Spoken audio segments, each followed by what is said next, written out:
Многу пати, кога после големите борби се сретнував со првата пролетарска бригада, срцето ми се стегнуваше кога во редовите на борците не би ги видел некои познати лица. Тито.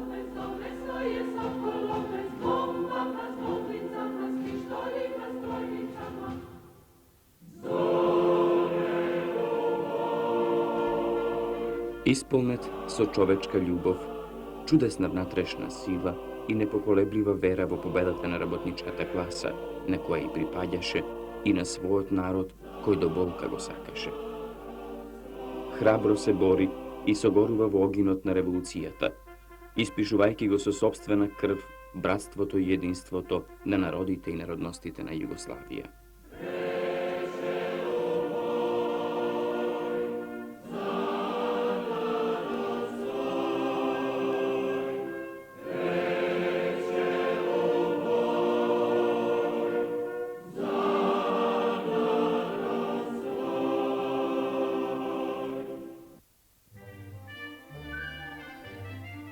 Во подножјето на Пелистер се простира градот што носи бурна историја – Битола.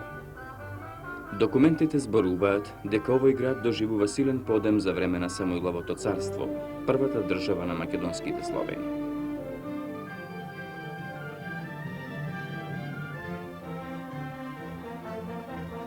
Местоположението на овој град во овој дел на Балканот го чини значаен економски, воен, административен и политички центар на Турската империја. Во тоа време, градот брои околу 100.000 жители. Во вакви услови и македонската буржоазија го менува начинот на живење. Изгледот на градот го губи ориенталниот карактер. Се подигаат згради со современа архитектура. Тука се представништвата конзули на балканските и европски земји.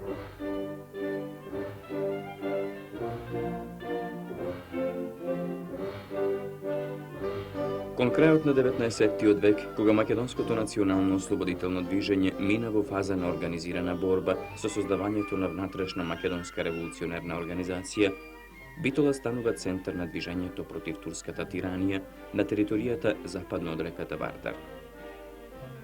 Во Битола ќе се најдат основачите на ВМРО, Даме Груев, првиот секретар на ВМРО, Пере Тошев, еден од првоосновоположници на организацијата во Битолскиот округ, Ѓорче Петров, бескомпромисен борец за запазување на самостојниот карактер на македонското национално движење од сите напади однадвор, и идеологот на македонското револуционерно движење Гоце Делчев.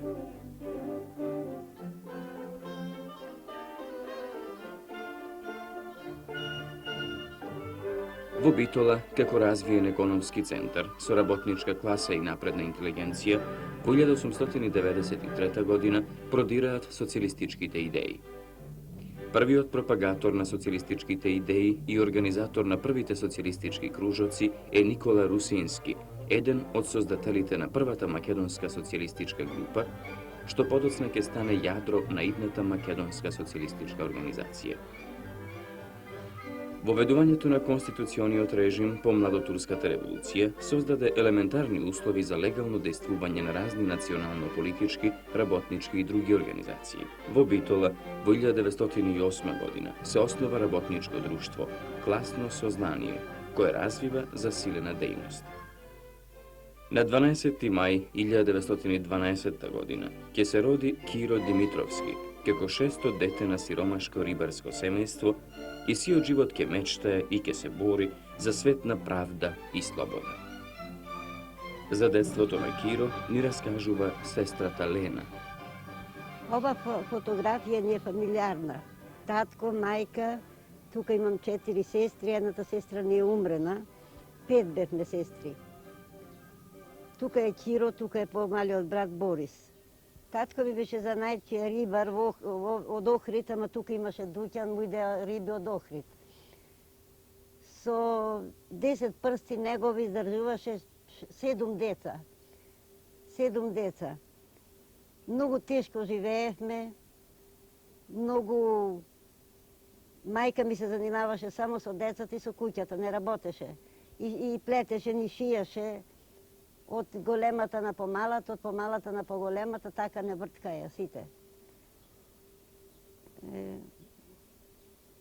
Имав невојко на мајка ми брат, тој беше со Гоце Делчев, со Даме Груев. И многу пати ќе дојдеше, ќе оземеше Киро на коленци и му кажеше приказки, народни песни му пееше, приказки за херојски, за нашата херојство, за нивното херојство што го прават, што одат против турците, против бугарите, агентите и така. Завршувањето на првата империалистичка војна за македонскиот народ нема да биде сол за радосница. Версајскиот мировен договор, кој веднаш ќе уследи, ќе му донесе ново распарчување и национална и социјална обесправеност. Сликите од урнатата Битола, истоштените од глад деца, жени и старци, длабоко ќе го возбудат малечкиот Киро.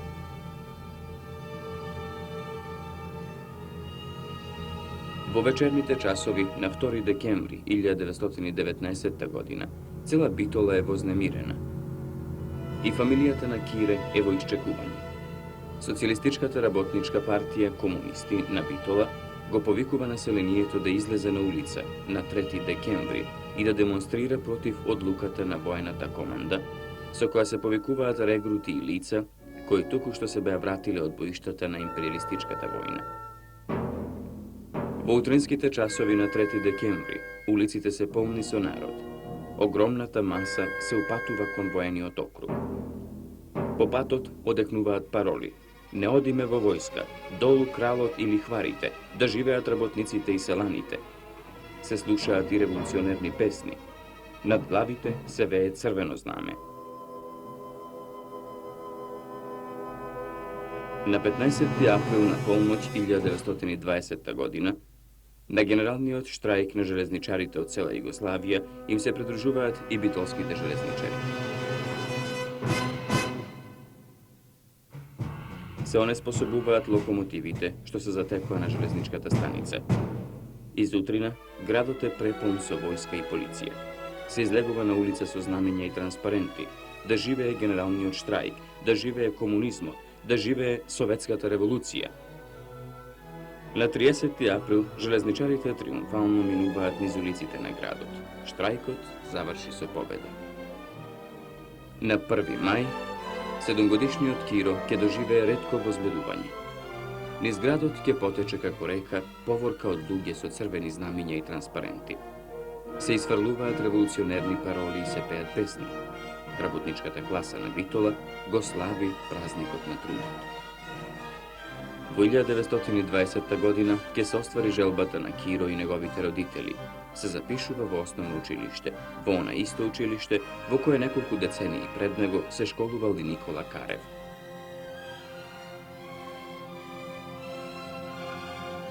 Во кое како наставник се нашол и истакнатиот македонски политичар, историчар, филолог, дипломат и публицист Крсте Мисирков. Киро покажува особен интерес и љубов спрема учењето. Тешката материјална состојба на семејството Киро го принудува да го напушти школувањето по завршувањето на 4-ти клас гимназија.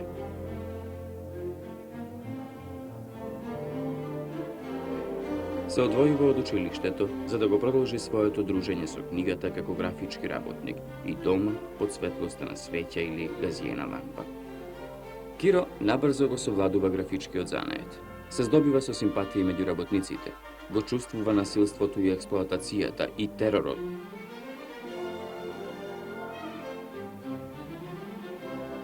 Киро се вклучува во организираната борба на работничката класа во Битола. Станува член на урсовите синдикати. Класната и националната борба станува основа на неговото постоење. Тоа е време кога безработицата заземаше широки размери како последица на тешката економска криза. Урсовите синдикати организираат марш на безработните. Им се придружуваат и графичките работници, меѓу нив е и Кире. Тие чврсто збиени еден до друг, со подигнати тупаници, бараат леп и работа. Колоната се движи во правец на градската општина. Како член на урсовите синдикати се вклучува во организирана борба на работничката класа. Со успех ги извршува своите задачи во разбивањето на политичките акции на буржуаскиот режим и живо учествува во мобилизирањето на масите на линијата што ја води Комунистичката партија на Југославија. Колку биле застапени младите работници во културно-уметничките и спортските друштва и за нивната активност се сеќава другарот Кузмановски Јоле. Киро Дандаро го познавам као мој колега, машиниста по занает или штампарски машинист што викаме ние. И од тогаш непрекидно бевме добри другари, стално си имавме разберување. Као штампарски работници, као понапредни луѓе за тоа време, мислам, не можевме сами да живееме и да работаме, веќе и директиви што примавме од Савезот на графичките работници од Белград, да треба да организираме и други работни луѓе од сите бранжи. И така се собраја кондураджи, шнајдери, бербери, од доста вака занати монополци и основавме хор, културно-уметничко друштво Коста Абрашевиќ. Со тоа друштво пролетаријатот, работниците се развиваја културно. Исто тоа културно-уметничко друштво Коста Абрашевиќ имаше драмска секција, рецитаторска секција и многу други работи кај што требаше се развива. Имавме и спорт, работнички, па сакавме и боксерски клуб да отвориме, само средства немаше така и продолживме да работаме повеќе со културното уметничко друштво. Бевме поедени во Прилеп, мислам околу 33-34 година, така. Нагости кај другарите монополци од Прилеп. И бевме толку многу убаво дочекани, што мене секој пат ми остават во сеќавање. Со монополската војна музика, со цвеќина, со букети и почнааќе пенсиите прилепшани да затвора, да не дочекаа сите. Приредбата беше многу успешна и толку беше посетена, дури надвор имаше луѓе што слушаја низ вратите и гледаја. Во 1936 година Киро и неговите другари графички работници поднесуваат барање до собствениците за подобрување на примањата и условите на работа. Барањата се одбиваа. Тоа беше знак за отпочнување на штрајкот. Полицијата врши притисоци, но наидува на единствен отпор кај работниците. По долги преговори меѓу штрајкувачкиот одбор и собствениците, штрајкот завршува со целосен успех. Една суштинска задача се спроведува во Битола, потесно поврзување на работничката класа и прогресивната интелигенција. И тука Киро ќе најде содржина за работа. Се организираат разни средби, се организираат заеднички масовни излети, на кои се поднесуваат реферати за внатрешната и надворешната политичка ситуација, се рецитираат и се пеат револуционерни песни. Најмасовни се традиционалните првомајски и линденски излети. Тука се честита празникот и се изразува готовноста да се оди на патот на делото на работничката класа, незината партија и својот народ. Во Македонија, по иницијатива на Комунистичката партија на Југославија, се создава движење на македонскиот народ, Македонски народен покрет МАНАПО. Тоа по својата ориентација и национална програма и политичка содржина одговара на Народниот фронт. Движењето доаѓа до полн израз на општинските и парламентарните избори од 1935 до 1939 година. Неуморната работа на Киро Дандарот меѓу текстилските работници донесе и резултати. На 12 септември 1938 година отпочна штрајкот на текстилските работници. 12 барања, меѓу кои намалување на 16-часовното работно време, зголемување на надниците и подобрување на работните услови, го потпишуваат сите 60 работници.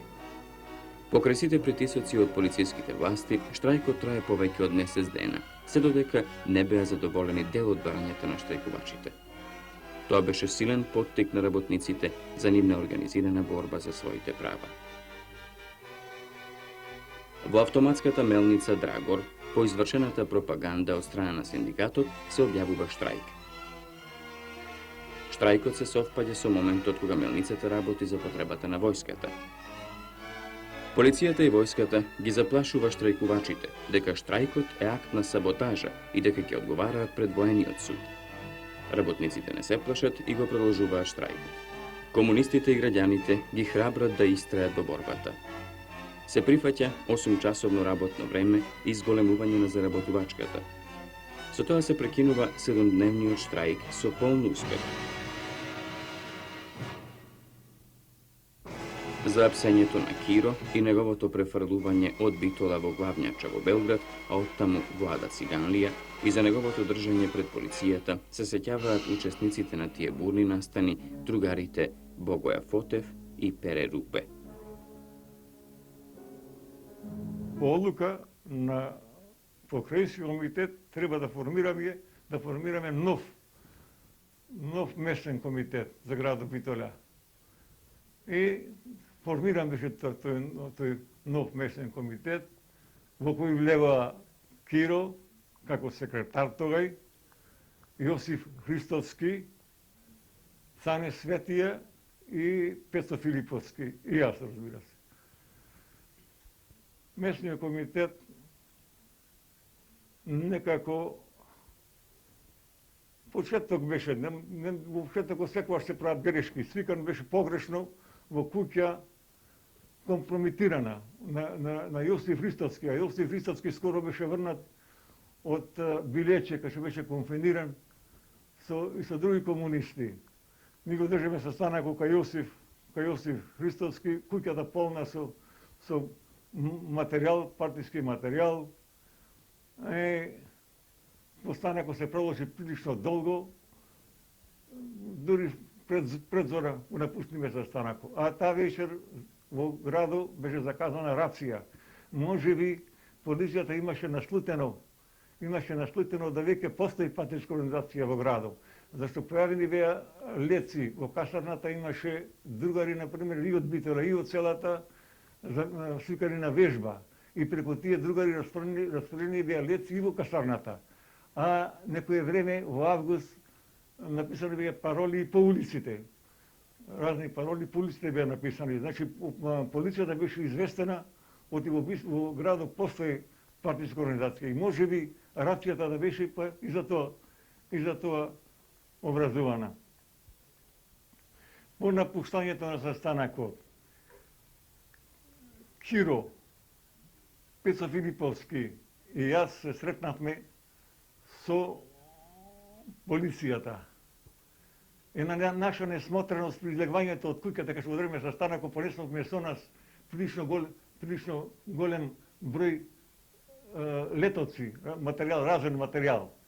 И сега оптеретени со тој материјал, тешко некако одевме милицајо ни каза дека таква е наредбата да се што ќе се сретни през ноќта има да се приведи кај престојникот. И така одејќи кон центарот на градот кај што беше престојникот, нам ни судаде случај на една папуче од една книжарница да можеме да се растовариме од материјалот што го носевме. Но за несреќа понас идеше еден продавач на кикири по кафаните, не виде што направивме, истрша таму му јави на престојникот, престојникот испрати луѓе, одигнаа материјал и се откривме. И значи уапцени бе мене првен тројцата, докато стигнеме во престојништвото на градот и најдеме затекнати таму и Јосифа и другиот член Цане од комитетот. Значи уапцени бевме. Во затворот бевме 17 души. После испитувањето во Битола заедно сите и со Киро не препрлија во Главњача во Белград. Во затворот во Главњача имаше ново исследување. А може да се каже што значи кој ќе парнични иследување кај Космајац. Карактеристично е тоа да во сета положба држањето на Киро му беше многу храбра. Така да и во затворот и на судењето кај што одговараме по член 1, точка 1 од Суздаштви од државе, а то значеше по тој член и по таа точка да те судат, тоа беше али доживотно, али на смрт. Во Суздаштви од државе имаше известни правници, а карактеристично е тоа да се појави Иван Рибар, стариот од Луда Рибар татко му, да не бранеше доброволно. И тој ни сугерира да на држањето и брањето на судот да се браниме на македонски. И тоа го направиме. А тоа даде голем одјек не само присутните во затворот, али и публиката што беше во Суздаштви од држава. Од Главњача ќе го префрлат во Ада Циганлија.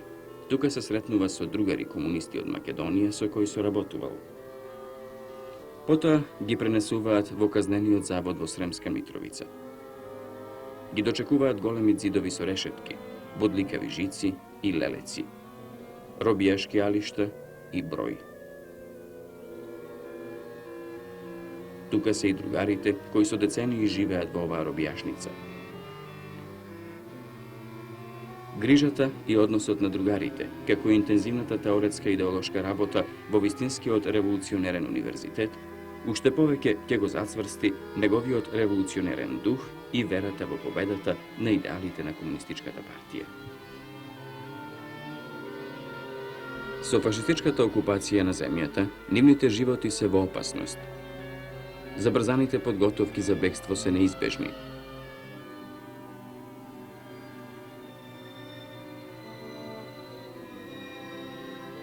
Петнаесет метри ги дели од слободата. На прозорците железни решетки, на вратите големи и тешки катинари. Покрај дебелите ѕидови шета стража. На крајот на ѕидовите кули со деноноќна стража и тешки митролези. Единствена можност е копањето канал под зградата каде што живеат.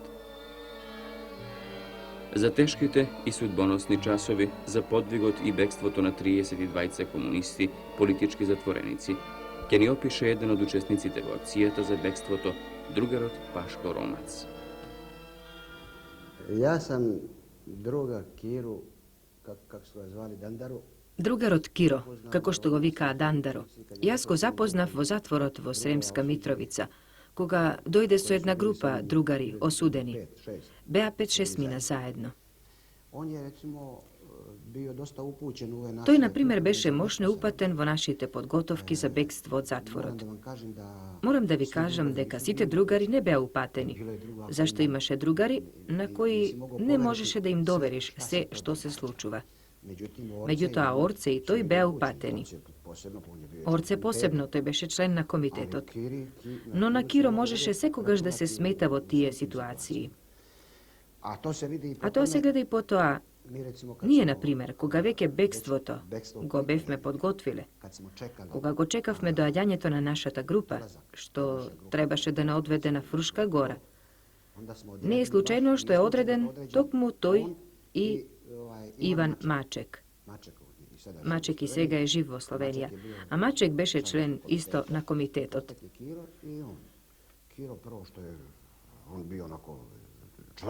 Киро беше онака цврст, стамен, спортски тип и имаше една желба, што поскоро да се ослободиме.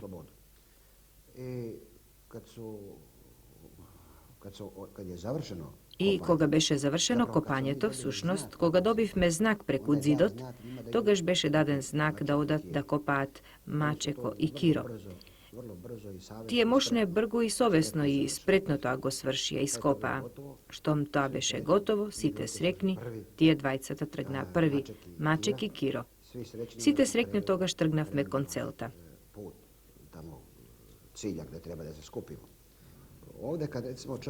Кога човек ја гледа оваа слика, видете, кога го гледа затворот, таа навистина изгледа како глабарник. Секој може да се праша како сте можеле вие да побегнете од овде. Ово е каналот по кој одеа тие. Ово е ѕидот што е висок 4 метри. И сега ние моравме да ископаме под фундаментот на оваа зграда, за да дојдеме под фундаментот на тој ѕид. Зашто тоа е рамничарски терен што има подземни води. I zato ako ga se gradi takva zgrada, togaš mora temelot da bide možne tlabok i od zgradata i od zidot. Групата робијаши комунисти околу полноќ на 22 август бегаат од казнениот завод и заедно со фрушкогорските партизани се префрлуваат во Мачва. Киро и неговите другари добиваат пушки. Напорен, тежок ноќен пат, преку Сава, ги префрлуваат со чум. Од другата страна ги дочекува партизанска чета. Преноќуваат во Ровањ, а идниот ден со камион ги префрлуваат во селото Петковица на Цер. Таму е штабот на одредот. Остануваат во Подринскиот одред до крајот на септември. По повлекувањето од Мачва се задржуваат во градчето Крупањ, а оттаму, преку Љубија и Вајна башта, стигнуваат во слободна Ужице.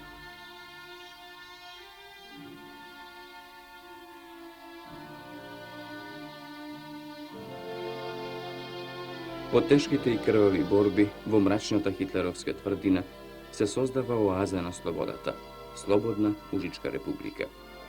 Тука е Тито и војно-политичкото раководство на Народно-ослободителното движење. Од овде ќе се чуе гласот за слободата во поробена Европа. На 7 ноември 1941 година, на денот на Октомвриската револуција, на црвениот плоштад во Москва и на плоштадот во Ужице ќе се веат црвени знамиња и ќе се врши воена парада. Рапортот го прима врховниот командант Тито, кој во тоа време раководи со 80.000 борци, распоредени по целата земја.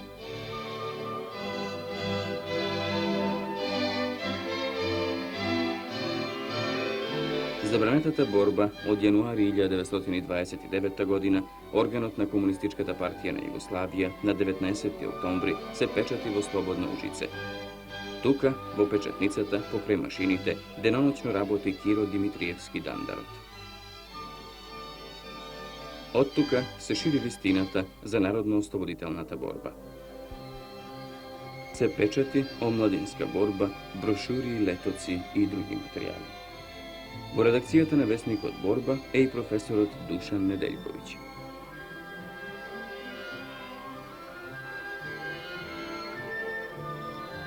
Prvo što ću reći, to je o susretu prvom u glavnom štabu Srbije, kasno uveče. Stegli su drugovi, o kojima smo već slušali, da su Првото што ќе го речам, тоа е за средбата прва. Во главниот штаб на Србија доцна навечер стигнаа другарите, за кои веќе бевме слушале, дека од злогласниот казамат во Сремска Митровица избегале и во Фрушкогорскиот одред стигнале. Меѓу нив беше и нам познатиот другар битолчанец Киро Дандарот. И сам си го одреди веднаш местото, зашто чу дека немаме доволно словослагачи и особено машински сили за печатницата. Дека е таа голема потреба. А добивме некои од фронтот, но графичарите нерадо се враќаат од фронтот, како и другите наши борци партизани. Nerado se vraćaju sa fronta, kao i inače naši borci, partizani. Da, sa njim je u štampariju ušlo i novo, veselo raspoloženje. U ovakvoj atmosferi su bila Еве, во вакви разговори, во ваква атмосфера, беа она што ги слагаше не само вестите, не само борба, не само билтенот на Врховниот штаб, туку и толкуте летоци, толкуте прогласи, толкуте плакати, широм не само тогаш целата Србија во пламен, туку и во Босна и Херцеговина. Tolike plakate, širom, ne samo onda čitave Srbije u plamenu, nego i Bosne i Hercegovine. leci na italijanskom jeziku, propagande među Letoci na italijanski jezik, propagandi među italijanskite vojnici. naši su se Se najdu i daleku po Dalmacija, daleko pod po vojnata Dalmaciju Paduri i prostirali. po daleku. I vo samata Albanija. I dalje, i u samoj Albaniji. Sve je to Sve to atuka so Kiro Dandaro, so Milovan Popović Crni, so toliko te izvonredni drugari se rađaše, se sozdavaše. I beše to što Orce Nikolov, jednaš baš za ohrabruvanje i svoje i nasite nas reče. Beše daleku poveke od što mitralezita na revolucijata. Vo isto vreme mitrolesna slobodata i na bratstvo to i na jedinstvo to. bilo daleko više nego mitraljeze revolucije. U isto vrijeme mitraljez slobode i bratstva i jedinstva. Na крајот на ноември 1941 година отпочнува првата голема непријателска офанзива. Германската врховна команда бара одлучен удар на партизанското движење. Напаѓаат со 4 моторизирани дивизии, тенкови и авиација. Сејки пустош во западна Србија се приближуваат кон слободна Ужице. По полноќ на 29. ноември престанаа и стрелите и 150 срца на работничкиот батаљон на Кадињача. Заедно со народот и со војската се повлекува и дел од печатницата. Во колоната се движи и Киро во правец на Златибор. Со нив е војното и политичкото раководство. Ги следи германската авиација и истрели од разноврсно оружје. На Златибор се најдоа 2000 партизани од Западна Србија и Шумадија. Почнуваат долги и тешки маршеви и борби.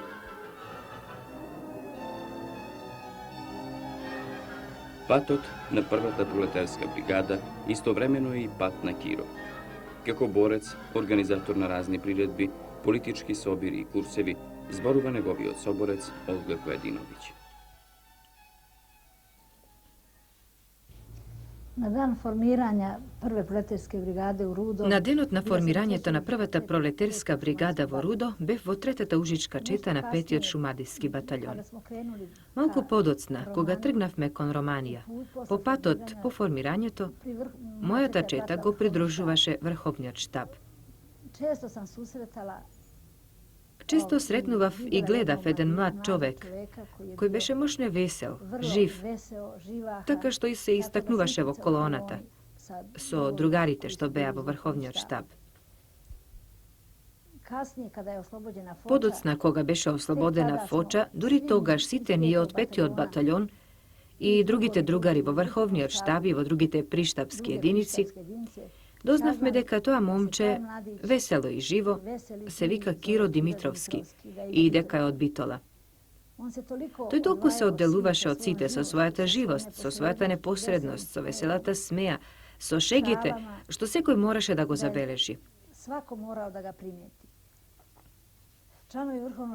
Членовите на врховниот штаб и другарите наоколу беа со бели јакни, што беа од платно. Така исто Киро беше мошне педантен. Толку се истакнуваше со неговата црна коса и со таа бела јакна. И беше мошне, уреден, чист, што сите ние, а особено девојките, гледавме и прашувавме кој е она убаво момче. Навистина, секому му остануваше во очи. Кога беше првата приредба во Фоча за граѓаните на Фоча и за борците, тој беше организатор на таа приредба, подоцна на сите други. Ако имаше некаков собир, политичка работа, одржуваше разни курсеви, секогаш беше Киро присутен. Беше многу сакан и навистина секогаш од нашиот батаљон ќе се сеќаваме на нашиот драг Киро. Ние дознавме дека тој постојано бара да оди во единицата, во борбената единица, зашто тој беше во агитпроп на Врховниот штаб, додека бевме во Фоча. И така, на удоволената молба тој дојде, поставен за комесар на четата на 5-тиот шумадиски батальон и тргна во борба. За комесарот на чета и борецот Киро Димитриевски и неговиот борбен пат од Пјеновац и Фоча до Чајниче изборува неговиот соборец другарот Перо Дамјановиќ. Друга Киру Димитриевскog, или како смо га ми тада звали, Циру Димитриевиќа, Другарот Киро Димитровски, или како што ние го викавме тогаш Циро Димитриевиќ, јас го запознав кон крајот на јануари во 1942 година или во првите денови на февруари. Тоа беше во времето кога нашиот 5-ти батальон претрпе големи губитоци на Пјеновац. Тоа е познатата трагедија во која загина Чичо Романиски, Чичо Шумадински, Драган Чепавловиќ, човек комунист кој е познат добро во Македонија. Зашто по налог на другарот Тито, 1941 година, на 2 пати отиде да им помогне на комунистите. Сите тие загинаа и многу пролетери од нашиот батальон. И кога ние стигнавме по Игманскиот марш и тоа кај Пјеновац во Фоча, тогаш комплетниот команден кадар на нашиот батальон е изменет. Тогаш Киро Димитровски дојде за комесар на нашата чета. Тоа е првата шумадиска чета во 5-тиот батальон на првата пролетерска бригада. Мнозинството во нашиот батальон беа интелектуалци, учени, луѓе, мошне, искусни, имаше белградски студенти. Меѓутоа тој дојде за комесар и се истакнуваше. Сите, помалку или повеќе, имавме искуство, но тој внесе многу нешто ново. Во текот на февруари имавме една поголема акција околу разбивањето на четниците во местото Челебиќ, оддалечено од Фоча. А Киро, често со мали групи, одеше и на партиски задачи во формирањето на народно-ослободителни одбори во некои подрачја во околината на Фоча. Овде на Челебиќ имаше голема акција. Тоа четниците беше се осилиле тука. Ја зазеле касарната и беше тешко. Цела ноќ мораше да бидеш на снег да пробдееш. Тука пак Киро се покажа како човек кој храбри, кој бодри. Можете да замислите, тоа беше страшен снег. Тоа е една од најстудените зими, воени. Киру сам ја после неколку дана веќе мора да напустим, пошто сам одреден за комесар. Киро, јас по неколку дена веќе морав да го напуштам, бидејќи бев одреден за комесар на младинската чета, што беше формирана во Фоча во состав на нашиот батальон. А веќе на крајот на март или првите денови на април, пак дојде овие чети на нашиот батальон во состав во Фоча. Тука заедно го примивме знамето од другарот Тито во средината на април пред походот во Црнагора. Одевме во заеднички настап на Црнагора, а потоа пред 1 мај се најдовме пак заедно во подготовката на акцијата на Чајниче. Опет на окупу у припреми акције на Чајниче. Мене таа акција ми остана во сеќавање, поради тоа што Киро ни говореше за празникот 1 мај. Тој беше првиот воен празник, првиот празник кој ние во партизани го одбележувавме. Тој успеа и да ни ја долови величината на пролетерската борба, значењето на борбата на пролетаријатот за своите права.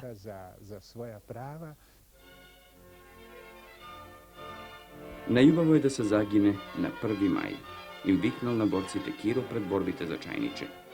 За желбата на младиот борец за тоа како треба да се пролие крвта, да се даде животот на денот на празникот на работничката класа на целиот свет, ни раскажува другарот Никола Љубичиќ. Другиот Киро Димитриевскog јас сам срeo први пат на Другарот Киро Димитровски го сретнав за прв пат на денот на формирањето на првата пролетерска бригада на 22 јануари 1941 година во Рудо. Устроју те бригаде како комесар. Во стројот на таа бригада, како комесар на првата чета на 5-тиот шумадиски батальон, стоеше другарот Киро. И од тогаш до неговото загинување на 1. мај 1942 година во Чајниче, поминавме заедно во тој батаљон. Го поминавме тој пат. И сите борби што батаљонот ги водеше на својот поход од Рудо до Чајниче. Od Rudoga do Čajniča. Ćira je bio jedan simpatičan, veoma okretan, duhovit. Киро беше еден симпатичен, можне снаодлив, духовит, а исто така револуционерно верен, решителен, храбар борец и можне сакан во својата единица, и како раководител, и како другар, и како партиски борец и верен член на оваа наша борба и револуција. Борба и револуција. Веќе утреден по формирању прве пролетарске бригаде. Веќе утредента по формирањето на првата пролетарска бригада појдовме заедно во една борба по наредба на другарот Тито. Веднаш се судривме со италијанците на падините над Рудо. Ту сам видио, пошто сам ја руководио том борбом као заменик команданта батаљона. Бидејќи раководев со таа борба како заменик на командантот на батаљонот, заедно со Киро и со неговиот командир на четата, одев во таа борба. И видов како Киро се залагаше во таа борба. У тој борби залагао се, како чинио тај напор. Правеше усилби што побргу да ги победиме италијанците и да ја завршиме задачата што пред нас ја постави другарот Тито. Од тада сам па далje кроз све остале борбе, кроз све Од тогаш па понатаму ни сите други борби, ни сите други средби, ја следев работата на Киро. И толку се поврзавме и спријателивме, како со години да сме растеле заедно, како да сме се познавале кој знае колку години и заедно сме ги поминале деновите, месеците, во борби што сме ги воделе одделно и тој и јас, до тогаш во разни други прилики.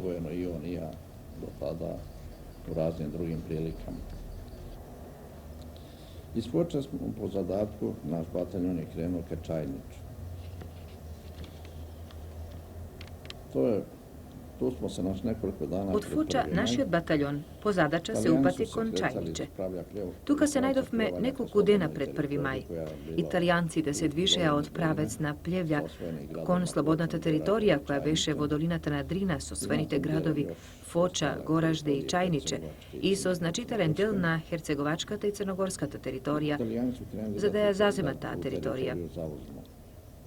Една доста бројна колона италијанци успеа да го заземе Чајниче, да се улогори и да ја утврди позицијата пред Чајниче. Утврди положај испред Чајниче. Наш батаљон е добио задатак да нападне... Нашиот батаљон доби задача да ги нападне токму тие италијанци што се утврдуваа и ги запоседнаа тие позиции и копаа земја и правеа утврди. Пошли смо Тргнавме навечер, на 30. април, значи спроти 1. мај, за да извршиме таа задача. Да извршимо тај задатак. Ноќ е била тамна. Ноќта беше темна, се движевме полека во колона по еден. Во колоната одев пред Киро. Причале смо кој обично. Зборувавме како и обично, за задачата што стои пред нас.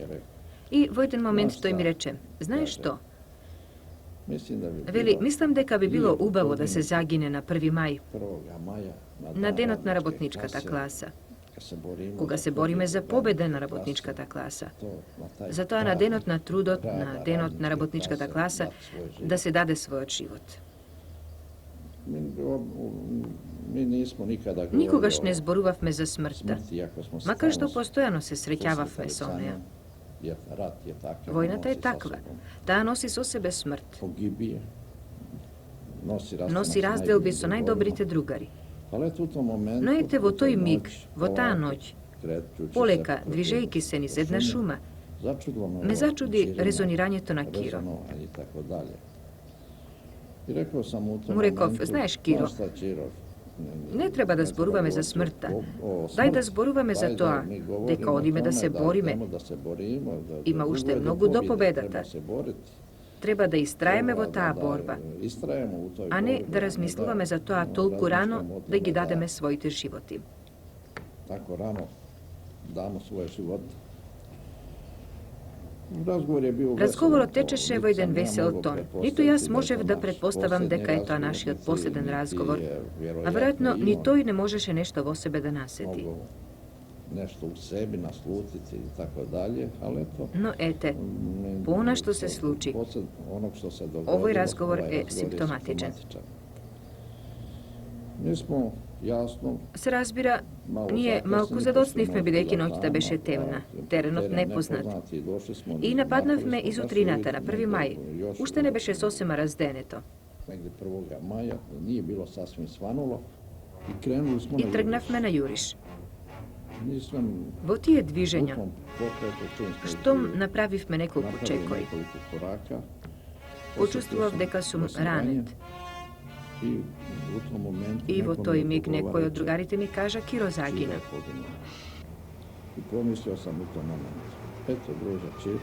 Дојдов кај него, го видов тој симпатичен, прекрасен другар каде што падна облеан со крв. И во тој миг помислив, ете другар Киро, ти се исполни твојата желба, го даде својот живот за победата на работничката класа и тоа на нејзиниот ден, на нејзиниот празник, онака како што си предвидел.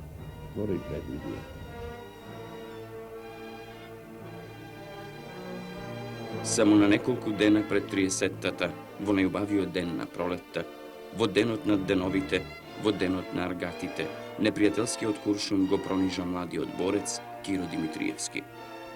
И како смел орел падна на окрвавената земја, покрај мртвите тела на своите другари.